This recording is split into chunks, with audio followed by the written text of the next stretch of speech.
Welcome to Firearms Friday, coming to you from the Wyoming State Museum in Cheyenne. I'm Evan Green. I'm the firearms historian for the museum. And in response to some questions about people wanting to know something more about my personal background, especially as it relates to firearms, I'll give you a short biography. I was raised on a cattle ranch in eastern Colorado. Our ranch house, I can vaguely remember when we got electricity and replaced the kerosene lights, but we didn't have indoor plumbing in the ranch house for another 10 years when I was a freshman in high school. So my dad started me teaching me firearms safety and shooting when I was 6 or 7 years old. When I was 8 years old, I got a Winchester single-shot .22 boys rifle for Christmas, and could use that only under strict supervision until I'd kind of earned my spurs with gun safety. So I've always been interested in firearms. I've been a big game hunter, small game hunter, shot competitive sports, action, pistol, cowboy action, 3-gun competition, high-power rifle competition, trap, and skeet over the years. But my fascination, my favorite things have always been handguns. From the time I was old enough to have a cap gun up until I could own a actual functioning .22 caliber revolver when I was a kid. So anyway, that's a little bit of my history. I worked for the state of Wyoming for 31 years, worked for a consulting firm, have been a volunteer here at the museum since about 2015.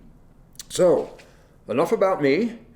We're moving on to Colt handguns in the 20th century.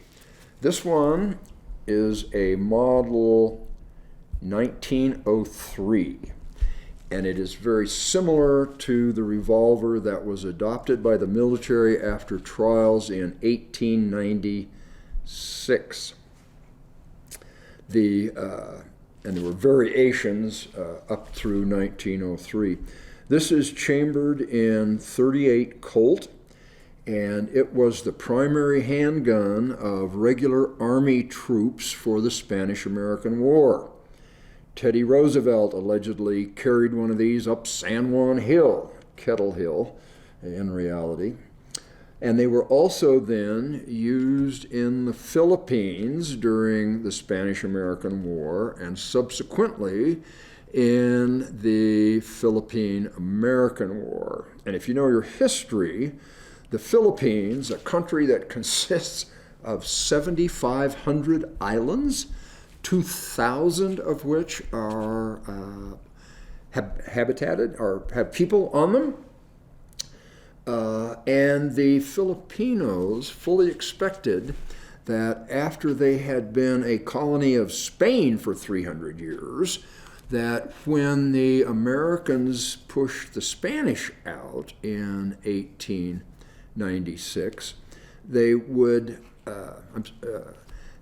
be given their freedom. They would be given their independence. I misspoke. The trials were in 1902, not 1906. So this revolver of this type was selected in 1892. We should maybe start this over. Anyway, 1892. And when the American soldiers encountered the Philippine warriors, particularly the Moros, it was pretty obvious that this .38 caliber revolver was insufficient to be effective against those highly motivated, highly trained, and quite lethal with their bolos and knives. So the Army did a couple of things. One thing is that they reissued to the Philippines some of the old Colt single-action Army revolvers in .45 Colt.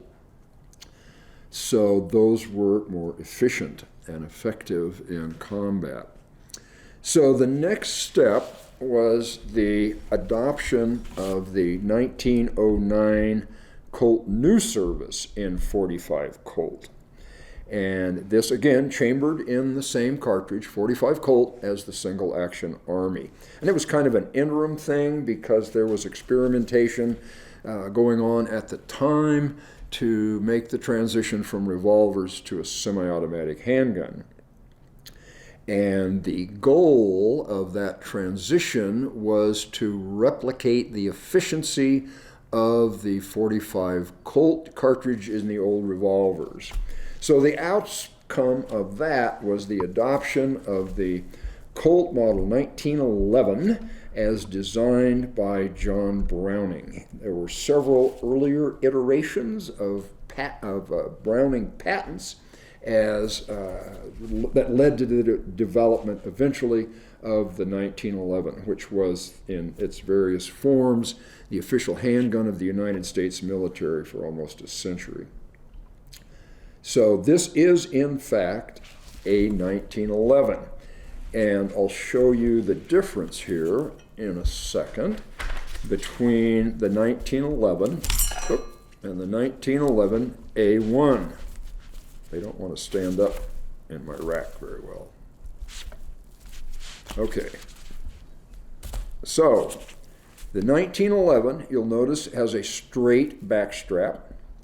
It has no relief cuts around the trigger guard.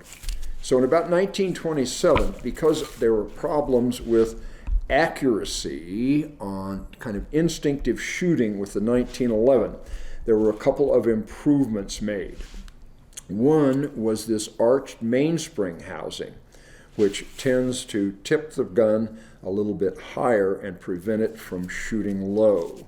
The other thing that happened, or another complaint on the original 1911, was the difficulty for guys with small hands, like me, of reaching the trigger. So you'll note the trigger on the 1911 is much longer than the trigger on the 1911 1A, and there are these relief cuts here, which also increase the ability of a guy with short fingers to reach that trigger.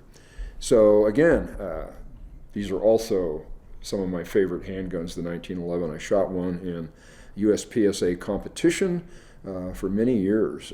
So it was a Springfield Armory 1911. I'm very fond of it. It's one of my favorite guns. So, okay, that concludes our series on Colt handguns. So if you have any questions or comments, you can put your comments in the section below.